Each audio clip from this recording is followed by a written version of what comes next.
Welcome to the Planner Pals podcast, a podcast hosted by two true Planner Pals. I'm Jess, or Jessie Corinne. And my name is Mark, and I go by Mark Your Pages. And welcome back for another great episode. Today, our topic is going to be about planning during an identity change. Something that I've really kind of come to realize as we've been talking about this and I've been researching this is that our planners are really great at reminding us what to do. But instead, is there an opportunity for your planner or your journal to help you remember or figure out who we're trying to become? So, this episode is going to be a lot different than just like a how to do a task, but instead how you could potentially use your journal and planners to kind of take that next level. It's the planner evolution, not from a standpoint of outgrowing a planner or moving beyond it, but really focusing in on yourself today. So I'm really excited to talk with you about this, Jess, because I know you have some really fantastic insights on this topic. Yeah, and I think that I get quite excited about thinking about the future and thinking about, becoming what some might people say, like your best self or whatnot. I don't really necessarily subscribe exactly to that, but there are versions of ourselves that we would like to become, and thinking about like how our planner can help us actualize that, support us through that journey. And for some people, those kind of changes in identity are going to happen really suddenly. It might, not even necessarily be something that you were planning for yourself. It just kind of happens. If we're thinking about job changes that you weren't really expecting to make, it could be, family situations that you weren't expecting to change. It could be really anything. So we're really trying to think about how we could, what's the word, go through this or kind of give you guys the best tips possible, or kind of explain how your planner could help you without specifically narrowing down on any one situation. Because I feel like when it comes to identity change, everybody goes through it. It's just that it's all very unique because we as humans are unique. Absolutely. I mean, when a lot of our planner pals actually kind of gave us some ideas around this topic, it was about like major life changes that are happening. And the thing about those type of topics, especially if it's something about like transitioning, right? If you're somebody who is like going through a major, like actual, like physical, mental transition, you want something to be able to help you if you're not necessarily finding that community. That transition, like you said, could be a job, it could be kind of moving into a new home, it could be starting a family, right? There's a lot of different things about that that we can kind of get into. So we're not trying to skirt around any like certain type of topic, but also give you our lived experiences as well, because there's only so much that I can talk about topics I don't know anything about. I can BS all day long, but I feel like today's topic is especially important because for the most part, when you are using a planner or you're using something to help you through a period of time, life, whatever it is, like it's usually a pretty big deal. So we'll give you some examples today. I definitely have kind of a really like hardcore example from a job perspective, because that's actually how I've used my bullet journal personally over the years, and it's definitely evolved with me as we've gone through there. But Jess, do you have any kind of things you want to start off with here on like how we want to approach this topic? Yeah, I think that one of the things that we kind of touched on when we were preparing for this episode and thinking about how we wanted to tackle the topic was this idea of, thinking about your journal as a support tool for an identity rather than just a list of things to do. Because if you can, especially in trying to become this person, or, having this identity shift, or having some kind of situation that has like landed in your lap, which is causing you to have to change in a certain way, it can be usually more beneficial for you, and it will be like more helpful in making you successful in navigating the transition if you think about yourself in terms of an I am rather than a I have to or I will kind of situation. So if we're thinking about it in terms of, I'm going to take an example that's personal, me as a person who now exercises, who has kept up their daily exercise streak for over a year and a month now. I don't even know the exact date count, but yes, thank you. Tiny round of applause. Because before that, my identity that I had for myself very much was like oh, I don't exercise. I find exercise hard. Like, very much a kind of self limiting beliefs around exercise. And it wasn't until I got maybe, 2 or 3 days into an exercise streak that I decided, you know what, actually, I am going to be the kind of person who exercises every day. And that may not necessarily look like, what XYZ other person is doing in terms of their exercise. I'm not like rolling down to the gym at 6:30 in the morning so that I can get my gains, bro. Like that's not how it was going to work for me. But I still wanted to adopt that identity of being somebody who does do intentional daily movement. I just needed to find how that would work for me as an individual, as opposed to what it might look like on the gram or on Pinterest or wherever the fitness bros hang out.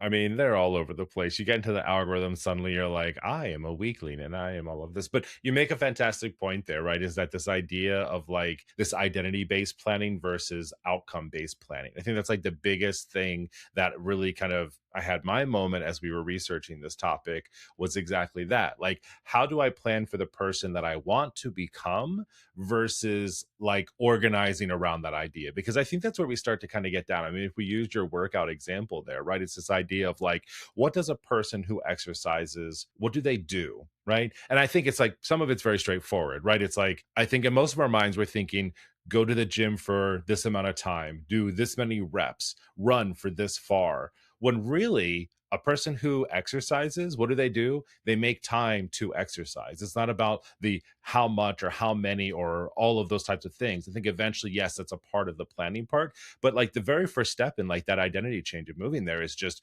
making the time to do it. And I think that's like the biggest kind of game changer there for somebody to say, like, yeah, that is a habit. That's a thing that I want to take on and trying to break it down into like what that actually looks like. Did you feel like that was kind of your experience there? Or like how did you approach it in your example of like becoming a person that exercises? Yeah, I think for me, it was very much about taking preconceived notions of what it would mean to be a person who does daily exercise and kind of throwing them out the window. I know one of the things that really held me back initially was just the word exercise, and it was. It's kind of silly now because now I can use the word exercise and I'm fine. But back then, I got so hung up on the terminology because of my association for what that actually meant. So I was like, oh, exercise has to be profusely sweating, has to be at least 30 minutes all at once, has to be like, high cardio or like high strength exercises or whatever, and getting so kind of caught up and tied up with that version of it that it made me put it off for a really long time. It was only when I kind of lowered the bar for myself and said, like, no, exercise for you is not going to look like that. You know, you're not that way inclined. You know, you won't stick with it if you try and make it that thing, especially from the get go. So, what is the most approachable, easy version of this that you can do and do consistently? So for me, that meant not setting a like minimum requirement for my exercise. That means that for some of the days in my over a year streak, I got like 2 minutes on the walking pad, or I did laps around my kitchen, or I had a dance party to like one song by myself in my office. And some people be like, oh, well, does that count? I'm like, I don't know. I have the 1 year exercise streak. Do you? Maybe they do. But anyway, it's more so that giving myself that really, really low requirement for it, making it so it was very easy for myself, meant that I could step into the identity of being the kind of person who does exercise every day. And for most days, exercise for at least 20 to 30 minutes because I didn't have that expectation of like, you have to do this. As soon as it's a have to do, rebel brain kicks in and is like, no, we're not going to do it. I know it's pretty incredible, like how we do that to ourselves all the time. It's honestly one of the biggest things that's been holding me back. I went on a really great streak for about 3 months where I was exercising like 2 to 3 times a week. I had this whole plan. I like was working with a coach, and like all these things were great. And then eventually, I kind of just got like sick of it, and like totally was like my brain was like, this isn't as exciting anymore. You look great, you feel great, like all of these positive things, but I was like, I'm just not excited by this anymore. And then just very quickly but easily kind of let that go. And I was like, oh no, but I was like making the time and doing those things. But I think also it was what we just talked about as well, is like I almost kind of moved into a spot where it wasn't enjoyable. It really felt like a chore that it needed to be done, and I wasn't finding the same like level of enjoyment with that. And I was also giving myself these like very harsh kind of rules around it. It was like, you have to do it on these days and you have to do it at this time. And it was just like, well, maybe I don't want to do it at that time. Like maybe something else is going on. But then I know myself also. And this was like why I don't think it necessarily worked for me in really utilizing that whole plan. And like me becoming that person was also because I'd be like, oh, I'll do that at lunch. And I'm like, oh, I just ate. Now I can't run on the treadmill because I just ate. And then it would be after work and then everyone's home and then I couldn't find the time. And it really just was the mindset, change. I think a lot of what we'll talk about today really just comes down into that and like that positive kind of mindset into like, I'm going to do this, but not just like the hard stuff. And I think this is like where the journaling part of this really comes in. And I personally need to get better at this too, is like actually writing down what I'm feeling, how I'm feeling about this. Am I stressed? Am I excited? Whatever that might be. How do I feel after a workout? And then like start to use some of that data to collect to be like, oh, this needs to change, or I might need to alter this. Very similarly to how we just talked about recently about making those changes in your planner when it's not working for you, like taking those same type of skills or those same type of ideas and then putting them into like the thing you want to become. Like I need to do that more, and I know I need to do that more for myself. Yeah, and I think that the nice part about journaling more so in the sense of exploring thoughts and feelings, as opposed to sometimes people use journaling more so to describe task list writing and all of those kind of things. I'm guilty of that. But if we kind of unpack thoughts, feelings, anything else surrounding some kind of identity we're trying to become, or the things that we're trying to accomplish and the journey to becoming that person. Sometimes it's a really nice way to be able to find the supporting habits, routines, systems, and such that you're currently lacking, which would make getting to that version of yourself a lot easier.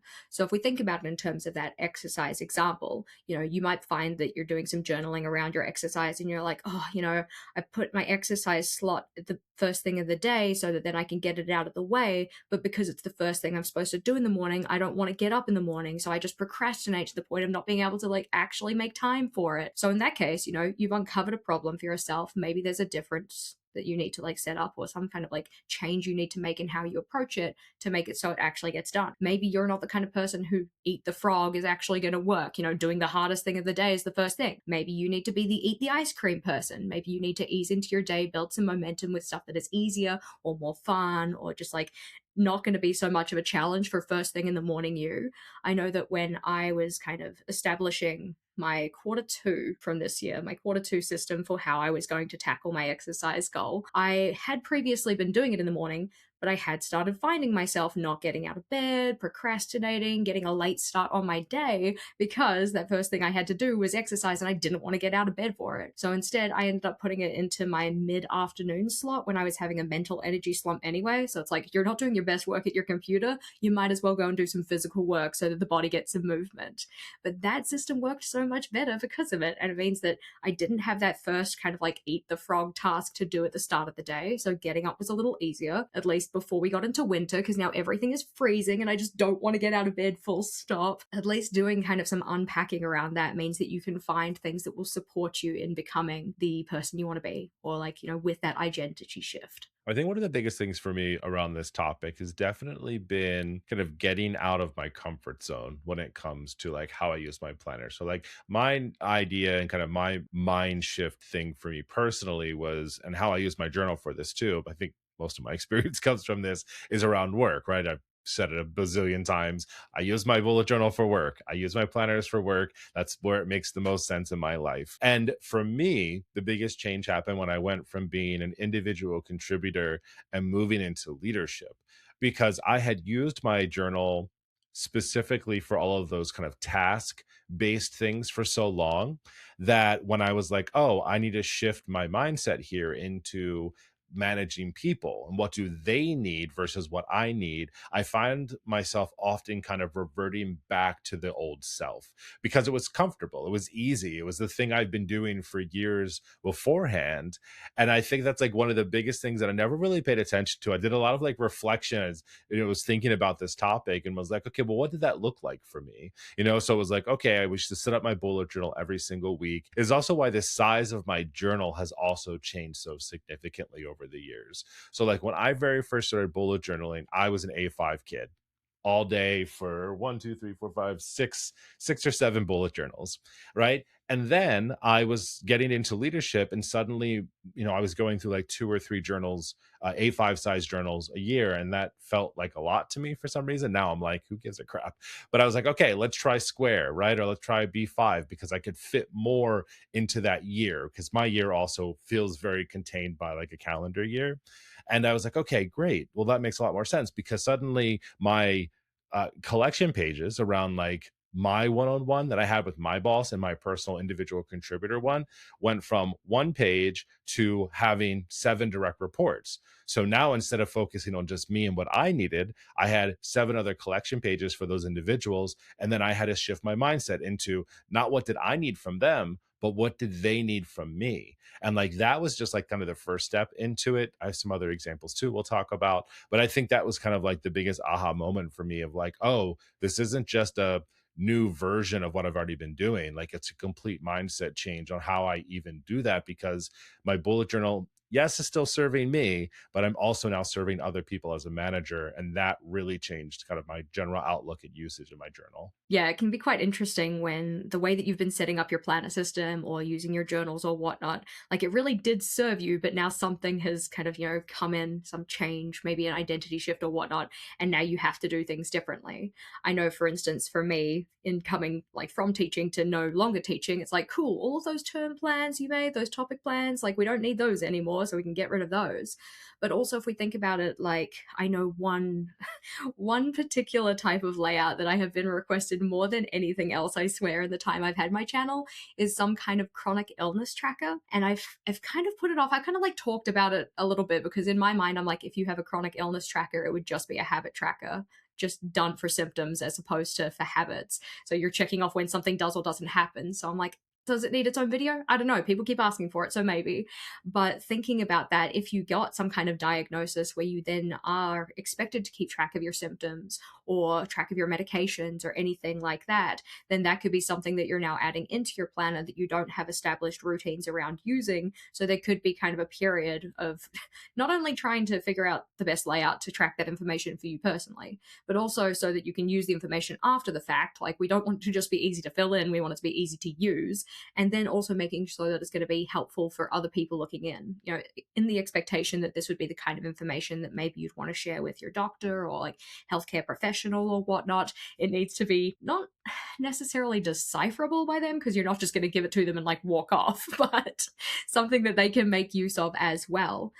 So thinking about how you structure those layouts so that then it checks all of those boxes, that can definitely be a little bit of an interesting change in your planner system as resulting from this shift of person who was normal by your personal standards or whatnot to now somebody who has a chronic condition that they have to or want to monitor. Do you think, and this is just me digging a little bit deeper, that you haven't created that video? Like, I don't know this for sure. You don't have to share it if you're not comfortable, but like, I don't know if you're not experiencing like chronic illness to the point where you're like, oh, here's how I would use that. And it's kind of like, I don't know. For me, the reason I asked that question is because I think people are asking for that to gain ideas, but it's kind of what we talked about. It's like, but if you are not suffering from a chronic illness or you haven't experienced that, what ideas are you really kind of providing other than, like you said, like a different way to habit track something? I don't know if that's how you feel about it or not, or if it's more like, oh, I just haven't had the time to do it, or research enough to be able to do it. No, that's a very valid question because I think that's in part why I've possibly put it off. Like, technically speaking, I do have a chronic illness. I have PCOS, now called PMOS, but I don't have anything that I feel is super, super necessary to track or track in an actual physical notebook. The main thing that is kind of a symptom for me, I guess, is irregularity of periods. So I don't track that in my planner. I track that on an app. So I don't really need to set up a layout for it.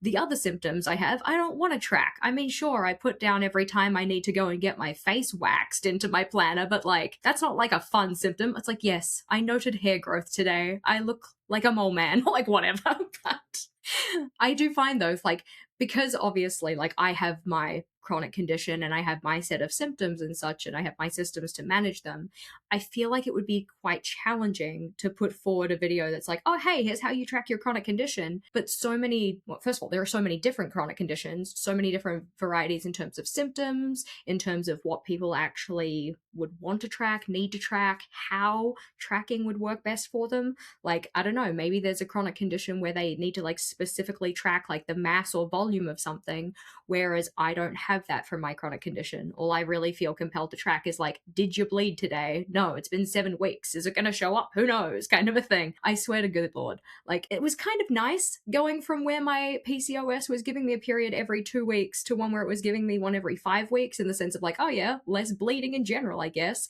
But at the same time, now it's just like a constant worry of, am I pregnant? Like, no.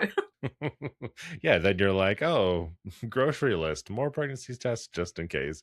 But I think that's exactly that's why I asked that question for you, is because I think that's kind of the point I was trying to make there, is that I don't know that it's necessarily always something that you can like request of someone, or might not even exist out there. You know, I'm thinking about with like certain like if I was suddenly diagnosed with something that was like, okay, this is life changing, and either I need to track it or I want to track it, I feel like I would kind of do what I do with my bullet journals now. Like as I'm setting up a new one, and we talked about it in a previous episode too, about like what you want and what you need, and kind of going through that type of approach.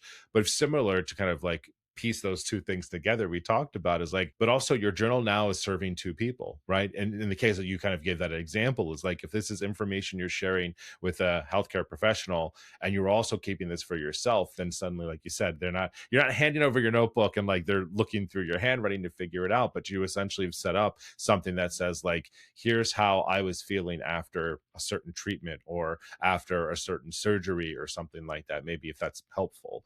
But I agree with you, there's so many different ways that that could go. And that's why I think this topic is like somewhat difficult, because it's like, well, maybe you're going through a certain life change that like we haven't experienced, right? So like I haven't had to go through any of those types of things to be able to like totally identify. But I think it's kind of like the ground structure, the architecture of like how you can approach it in case you're unsure. And I think that's a really great example too, that not everything maybe need to be tracked. We've talked about that too in the past, where like your graphs and your habit trackers become performative because you want to show that you filled them out, when like you're actually not using the data that's inside of them. But if you're the type of person that can, and that is helpful to you, then like that might be a fantastic solution. You just have to kind of think of like, what does that look like?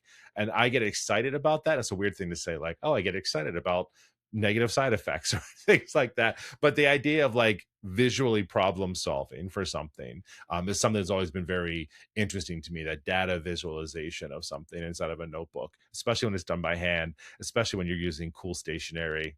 It's so much more fun that way. But really, at the end of the day, it's like what works for you, and like how could it work better if it's not something you've had to think about before. Yeah, I am totally cool with you being like, oh, negative side effects and like saying that I'm excited to track them kind of thing. I am totally like a stats nerd. I love data. I love graphs and like tables and data presentation as well. So it's like very much my vibe.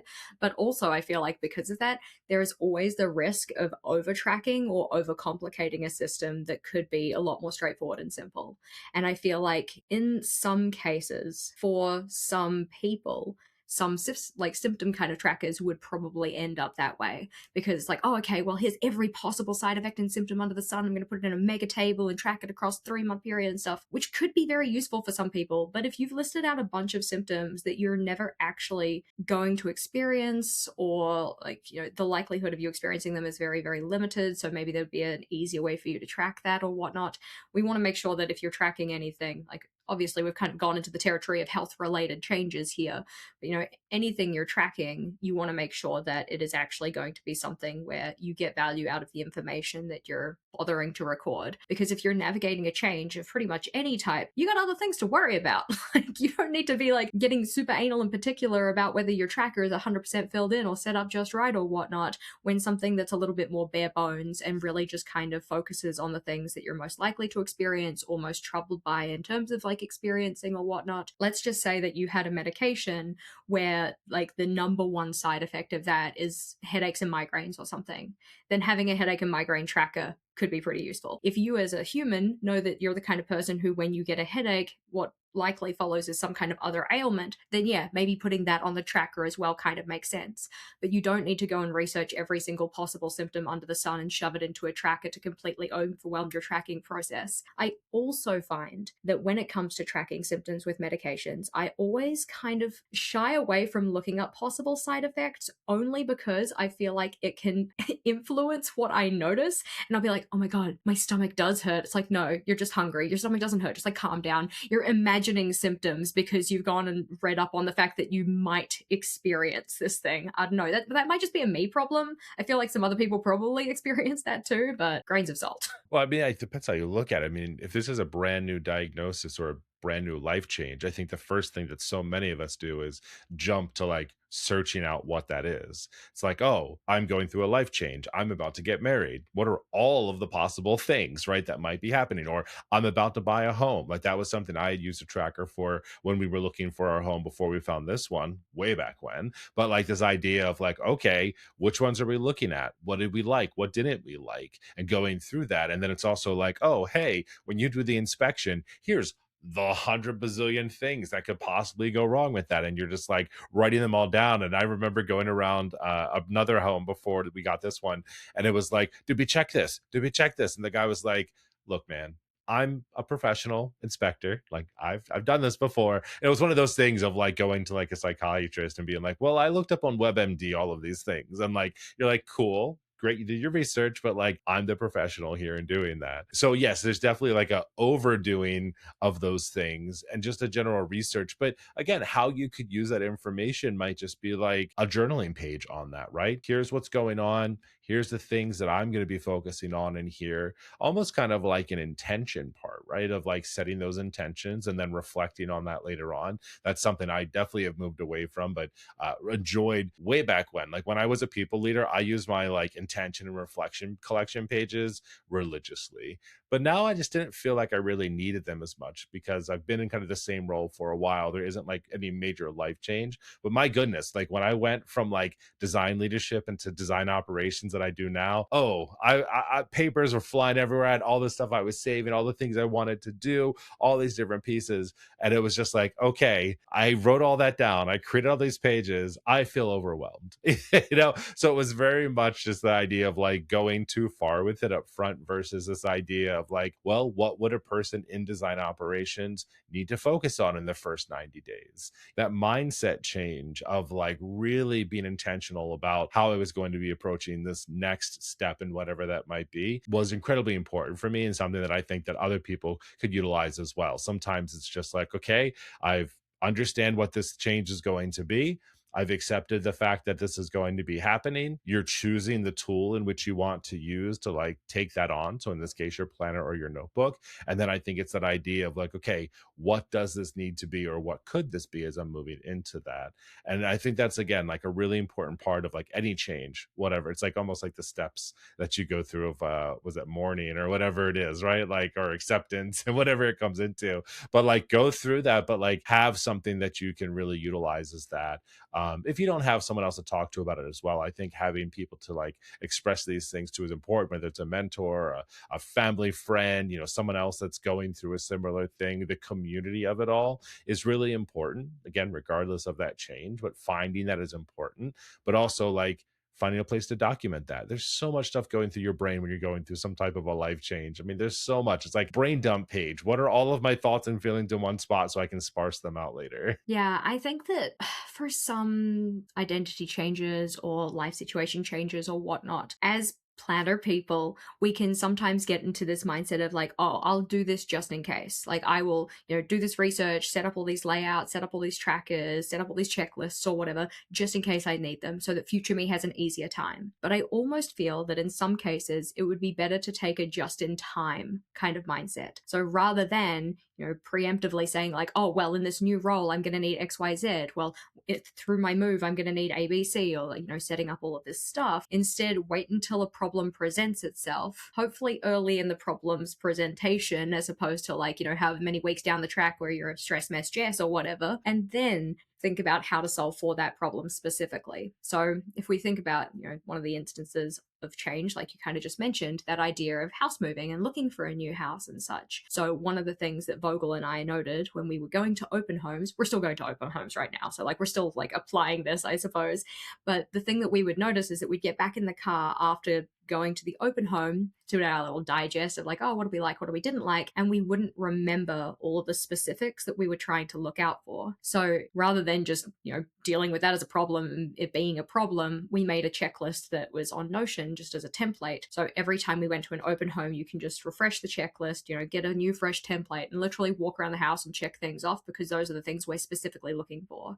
Just so that then when we got back in the car to do our little digest, rather than saying like, oh, I don't know if there were any PowerPoint toilets in the bathrooms or whatever, oh, I can't remember what type of cooktop they had, it would already be written down so you didn't have to rely on your memory. So that was really helpful. But that's also not going to be the kind of thing that I need to keep forever. Thus, I did it in a nice temporary space like Notion, where once we've found a home or decided we don't want to move or whatever, who knows, either could happen, then we can just let that one go, like, delete it. But I feel like, especially if you get into this kind of mindset of, oh, I'm going to make all of this stuff just in case. As a planner person, I get it, but you can end up spending so much mental energy trying to make it so that your planner is going to be as helpful, 100% perfect kind of a thing. It means that then you're not allowing that bandwidth that you need to actually just navigate the change in your head in general. I am the kind of person who does have a tendency to overthink layouts though, so maybe it's even more of a problem for me personally, but it is just a thing of like, if you're trying to set things up in your planner, set things up in your journal so that they can help you, make sure they're the kind of things that they are actually going to be helpful for you because you know that there is a scenario where you're going to use them, as opposed to almost like a form of procrastination against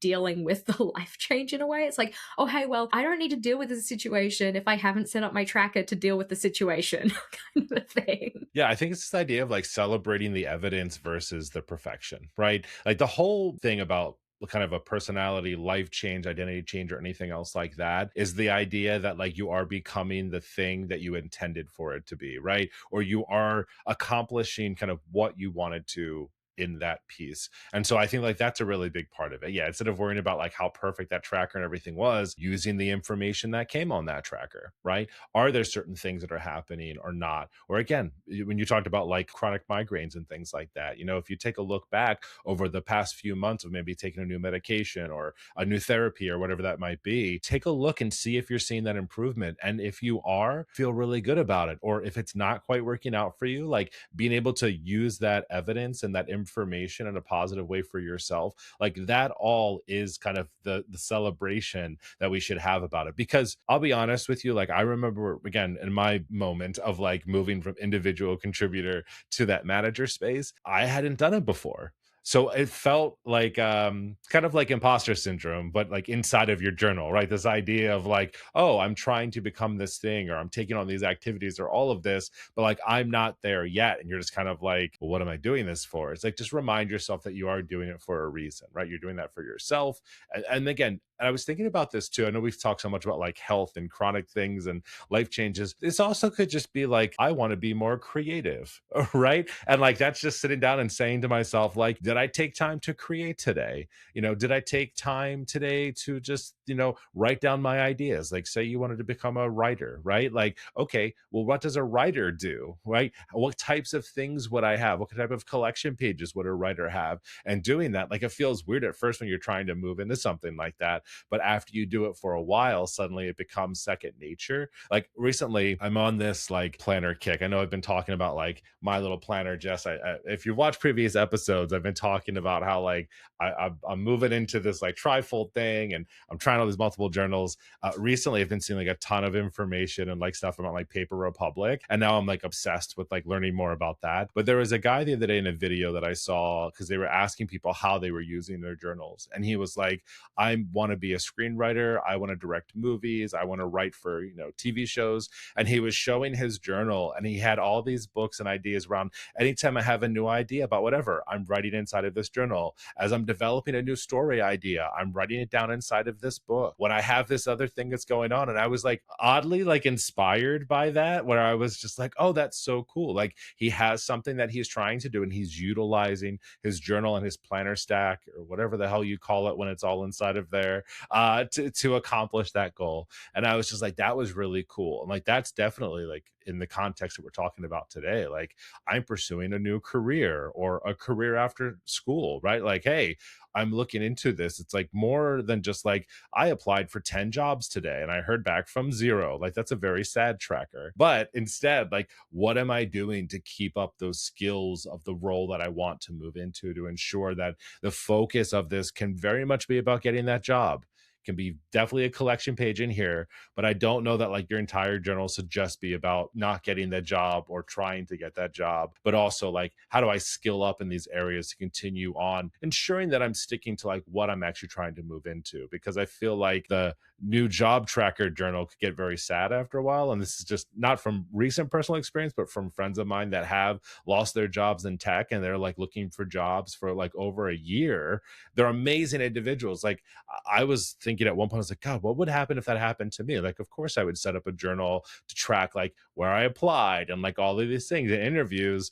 But I couldn't just make a journal about that because it would drive me crazy. Like, I would also have to find ways to be like, what else am I doing in the meantime? Right. Like, it's not just all about applying for jobs, but also like, am I skilling up in a new area as I'm applying for these jobs? Like, a lot of my design friends that are unfortunately being let go, they're being let go from design jobs. Now they're spending all their time focused on like AI and design. And so, like, what classes am I taking? What information am I learning? What communities are there? They're using different products to do that, but like, that's what my journal would look like too. So it is like very much about like filling it with kind of all the things I feel like they're included, not just like so hyper focused on the one, because I don't know, I feel like that could just become very overwhelming. It was just kind of singularly focused like that. I don't know if that's making sense or not. Like, I don't know. Am I making any sense? As someone who has definitely tried to section out an area of their life and put it in its own designated planner only to not use that space, yes, I get that. Especially if it is something where you're trying to navigate a change that isn't something that you necessarily wanted for yourself or didn't want to have to do right now, and you already have some kind of thoughts and feels around that that maybe are less than positive. You know, in that instance of a job loss and trying to apply for new jobs and whatever, if you have like one designated book where you're logging however many applications you sent and like where you got up to in the application process, and this one tracker that you've got in here is just saying applied, rejected, applied, rejected, applied, rejected, that's a really good way to get down on yourself. But I think that your idea of bringing in extra things that are supporting the process of finding a new job, like the upskilling and such, you know, thinking about the feedback you might get from an application that was rejected, because I'm pretty sure you can always ask for feedback, and you know, sometimes they'll give it to you and sometimes it'll be really generic and vague and whatever. But even their generic vague reasons, like that's still something you can say, like, okay, well, maybe I didn't beef that up enough in my application. How can I tweak, change my CV, cover letter, yada yada, to really expose the fact that that is a skill set I have or something. So you're kind of using it as a personal development space, not just a my job hunt sucks space. No, I love that. I mean, I think that's like, again, it's kind of like celebrating the evidence. Like, yes, you have the evidence that you've been applying for jobs and doing that, but you also have the evidence of like your perseverance. And again, like identifying areas that you need to skill up in, or maybe there's new areas that you need to explore because of that. I mean, you're so on point. I wasn't even thinking about like a forced life change. You know, usually it's like I'm making a decision to buy a home or move into a new job or something like that. But again, like we talked about like the chronic illness, right? Or talked about like anything like that could suddenly come upon you. You weren't expecting that. You know, you're kind of hit in the face and you take the moment to be like, okay, this just happened. Now let's collect myself and do that. I think like kind of really the biggest topic and theme of today is like you can utilize a planner or journal to do that and just form it into what it needs to be for you. You don't have to share that online with anybody whatsoever. You know, I know for like you and I, like every time I create anything, no, I'm like, oh, I was doing it today. I was downstairs experimenting with drilling holes in shells. And I was like, I have to share a photo of this. I have to do this, blah, blah, blah. But that's just like how my brain is wired. Just know that you don't have to do that. Like, even for myself, if I was going through something really hard and I would like, didn't want to share it, it would probably be really hard for me not to share it anyway, because everything is content. Everything is content. But like, I have to remind myself sometimes too, like, you don't have to share everything, Mark. And like, that's okay. It's okay to sit down and be creative and do whatever and not take a picture of it sometimes. But same thing with a lot of the life changes too. If it's not something you're comfortable in doing, really make it for yourself. Make sure it's supporting you. And if someone else needs it to support them as well, like a doctor or a friend or, you know, a mentee or a mentor or whatever that is, that you really focus in on like what you're doing. But then again, just like make sure you're always at the same time really celebrating those like little things, because the biggest idea with all of this too is that you're growing into something, or you're coming to understand yourself more. And like at the end of the day, like that's the goal with something like this, right? We have an end goal of what what we want to do or become or needs to happen. So like make sure you're always kind of keeping a positive outlook where you can on that. And also it's good just to know that you're working towards something as well, not just kind of stuck in this void of whatever it might be. I think I really like that idea of bringing more into your journal or planner or whatnot to help support you through a process, especially those kind of negative ones where the journaling out of your thoughts and feelings can just be really helpful to like help you process it, I guess. And I mean, they can also be helpful for the positive ones. All this to say, if you needed some kind of layout ideas or things to include in your planner while you navigate your transition, I'm pretty sure that a journaling space, or even it's just like a kind of mental download where you unpack thoughts, or even if you don't really want to get really deep in it, you could just write almost a bulleted list of how you were feeling. Like, today I am frustrated because, today I am excited because, today I am yada, yada, yada. Just so that then you have a record of you navigating that season in your life as well. Almost as a way to kind of like get to the end of it and be like, I did the thing even though I was feeling XYZ. Do you have any other ideas for people, Mark? Yeah, I mean, something I was thinking about for myself, I'm always like, oh, I use my bullet journal for work. I also used it when I was moving into like more content creation, right? When I started posting a lot more on YouTube and Instagram and all of that, like I created a lot of spreads around that because, you know, if we're taking a journaling idea, like I wanted to become a YouTuber, right? Like that was something I was not. I had to learn a lot about getting there. One of the biggest things that I really paid attention to is the kind of, I don't know what it is now in YouTube, but to become monetized, which is always the goal with YouTube. For anybody that's on YouTube, like that's the goal, to make videos and make some ad revenue from it. You needed to have a certain amount of subscribers and a certain amount of view time. And you had to do that in a certain block of time as well. It wasn't a forever and always. And so one of the spreads I set up was exactly that. I needed 4K subscribers, and I forget what it was, something like how many viewer hours that it needed to happen. And so I created that spread for myself, and it was so helpful because I always forgot. And it also gave me something really positive to look forward to, because I would be like, okay, I posted this many videos, I've gained this many subscribers, and I've got this many more view hours, right? I'm working towards that goal of making it happen. And then simultaneously, while I'm doing that, I'm still continuing to learn how to make videos. So I had a spread that was just for like the video editing shortcuts that I had and needed to learn because I hadn't used a video editing software in a long time. The type of equipment that I need. I was also watching a ton of videos on like correct lighting. What kind of materials do I need? What are the best type of microphones possibly to use? And so those were also just important kind of pieces as I was working towards that and making sure like my goal was to become a monetized YouTuber, right? So having those collection pages and things set up kept me on a forward path. I wasn't just focused on the views and the watch times while I was tracking that. It was important for me to. I was also using my journal to skill up, as we talked about before as well, and make sure that I was going on the right path and just collecting all the bazillion of ideas. There's so many YouTubers that make videos on how to become a YouTuber and the equipment that you need to do so. So it was a lot to keep a hold of. And my Swiss cheese brain does not hold on to that type of information easily. It's okay. It holds on to some things because 4,000 is a number we needed. It was just those with the watch hours, you needed 1,000 subs. But having some kind of tracker or like it's like a record of progress, right? You know, to show that you are on your way to fulfilling that goal for yourself, becoming that person for yourself, or even if we're thinking about it not so much in terms of YouTube, like obviously this is applicable to any kind of social media platform that you might be wanting to grow or whatnot, but it could also have applications in other spaces as well where you want to hit a certain target or milestone or anything like that. You know, if it's a graph kind of style tracker or, you know, like a progress bar tracker or anything like that, that might be helpful depending on what kind of transition you're headed towards. You know, maybe you're trying to save for the down payment on your first house so that then you can become a first homeowner. Maybe that's the identity you want to step into so that you can use a kind of layout that is similar to what Mark and I would have used when we were kind of, you know, trying to become monetized on YouTube, or people who are trying to grow a social media following. But I guess another one that probably works really well in that space would be any kind of layout that would help us plan out content pieces, because going from somebody who doesn't make videos to someone who now makes them regularly, there are a lot of working pieces in there that you may not necessarily know straight up front. This would be the kind of layout where you would probably build it or establish it once you kind of know the process involved more so. So when I first started, I was not really making these kind of layouts to nut out every single step that I needed to take in order to produce a video. But nowadays, I'll have a kind of table layout or something similar anytime I do one like this, where I'll have a column that just specifies, like, general idea or topic or title, and then a column for each of the steps you need to take in order to produce it. So it could be like,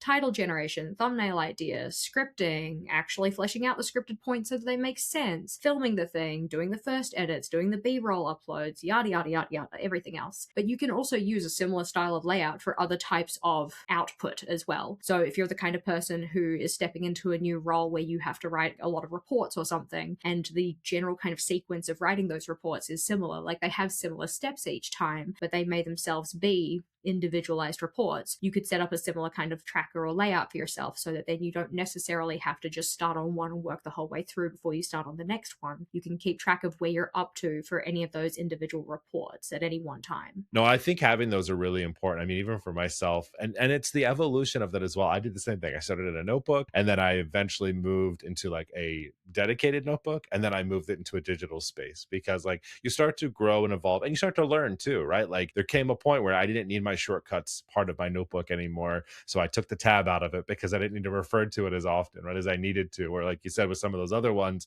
when you understand the process and how you create all those things, like now it's just like it's in your brain. I don't even need a tracker for it anymore because you create those. One of the ones that was really important for me when I first became a people manager too, and this was a really easy one, was about end of year reviews because it's such a crazy time and every business runs this a bit different. And I think this is why also it's like very much if you need it or not, because I would, take pictures of this or show it, people would be like, what, don't you have a business app that does that for you? Back when I had to create that tracker, no, that's why I had to create that tracker. But it was as simple as like, who were the people on my team? And then I would have them email me, 3 or 4 people they would like a end of year review from, right, to provide feedback. And I have to remember who those people were and who I sent those emails to. So again, I had 7 direct reports at that time, 3 to 4 people for each of those, emailing, waiting for that feedback, getting it or not getting it back was also a really important part of that too. Following up with those people and asking for them to follow up. It gets very like crazy because that's how I felt in my brain. So I just created a tracker for myself.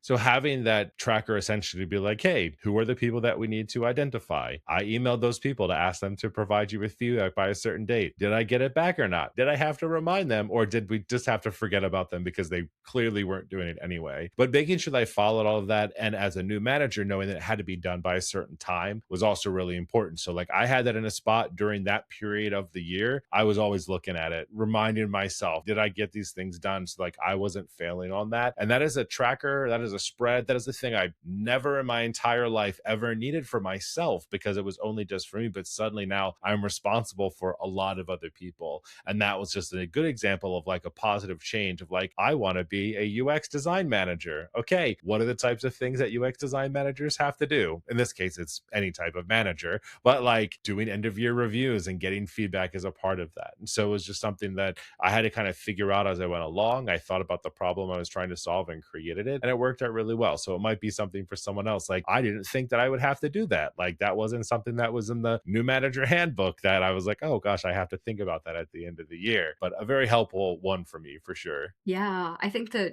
going from managing oneself to managing other people can be definitely an interesting transition, whether that be like professionally or like at home or whatnot. And I think that one of the considerations that people will often have to make in that scenario is what system is best for the kind of planning that needs to be done. If it's for things that you individually need to do or notes you individually need to take, then it makes a lot of sense to be in an individualized system. But if it's the kind of thing where other people need to be able to access that information or update it or whatever else, then there's usually going to be something that's outside of just a personal planner where those things need to end up, whether that be like a wall calendar or some kind of digital system or an app or anything like that. Really depends on who you're trying to manage here. If we're thinking like a family situation, then maybe a family calendar or a family kind of digital calendar or something that could be helpful. But one of the things that I was kind of thinking when we were going through, thinking about this idea of identity in particular, is the idea of how we can let our planners kind of be identity affirming almost for some transitions or changes that people might be making. Maybe the planning system or the specific planner or the way you've been setting it up, maybe in terms of like the general aesthetic or the amount of time it takes to do it or the complexity or whatnot, maybe that doesn't actually align align with the identity that you're now stepping into. So maybe there are some changes that need to be made to kind of almost like make yourself feel like you're not a fraud. That's not quite what I mean, but maybe, if you're the kind of person who typically uses I'm going to use a really kind of broad brushstrokes kind of application here. So if it doesn't apply to you, this is your bean soup, okay. But maybe you're the kind of person who loves to have a very highly decorated, bright, trinketed, like jazzy looking planner, but you're stepping into a role or into like a profession maybe where that isn't really the culture of that space. So to make yourself feel more so part of that space and affirmed in being accepted into that space, possibly like your planning style or the planner that you use or the way that you set it up might change. That is not me encouraging you to put your light under a bushel or anything like that. All right, shine your brightest shining self, please. But that might be something that you consider as part of stepping into that new identity for yourself. Similar idea though, like, maybe your planning style is multi notebooks. So you have, a lot of different pockets of information in a lot of different places, but an identity that you're stepping into is somebody who isn't going to be able to keep up with all of those things or doesn't really need to have all of that information spread out in a whole bunch of different places. So maybe your planning style needs to change in such a way where you're bringing that information all together in one system that is maybe more transportable, easier to keep up with, anything like that. So these are also things that you can kind of consider about how it's not necessarily the layouts that are supporting the change. It's more so like the way you use it and the system and the structure of it supports the change as well. Yeah, absolutely. And I think the biggest part, really, to kind of wrap it all into a nice little box and bow, is just understanding that this journal might not be what you typically used it for previously, right? It's not just there to help organize your schedule at this point. Like, you've identified that you want this to help you through some type of a life change. So, like, design that notebook to be the life that you're moving into is like a really important part of this that is very difficult to think about when you've been doing the same thing for as many years as you may have been doing it. Like, something has changed in your life and there is a purpose for this, and giving that notebook or planner or journal a purpose is great. I mean, it really like resonated with me when you talked about like taking a very creative journal and bringing that into a professional environment. I sometimes come up against that when I bring my journal in. Not that I'm like overly decorative and all of this kind of stuff, but like I pop open a page and it has like cool little like funny looking cat, stamps or whatever. And people are like, you realize this is a financial institution, correct? And I was like, yeah, but this is my journal. Like, but I'm not going around with feathers flying around myself or whatever as I like walk in a room with my journal, right? I've just seen people with feathers hanging off their journals recently in my research, and like, that's not me, but it could be other people. I just think it's really important to find that. And I think it's also a great excuse to buy a new journal. Like, you're going through something, you're like, you know what I need to really get this thing going? I need a new journal. It's like, I'm going to start running on Monday. Let me go buy a new pair of running shoes. And hopefully you pop the shoes on or use that journal for the thing that you want them to do. Be intentional. But I really like today's conversation because it's not something that I feel like we normally think about. Maybe some people do, but for me, I'm so much more on that, like, organize my life, my tasks, the things I have to do at work. Thinking about journaling for a personal reason is not something I typically think about. So it's one of those things where I'm like, well, what life experiences can I use to relate here? So I appreciate your ideas today, Jess, too, and like what you've talked to with your community too, because I know that you have a lot of people in your community that like need those things, have those things, like they're looking for answers from Jess because she has all the answers. But you have some really good advice, and I really, even for myself, appreciated like your prospect or outlook on a lot of these things too, because it's so many different parts of like what this could be. It's really wild. So hopefully we give like some good advice, but I always appreciate your advice.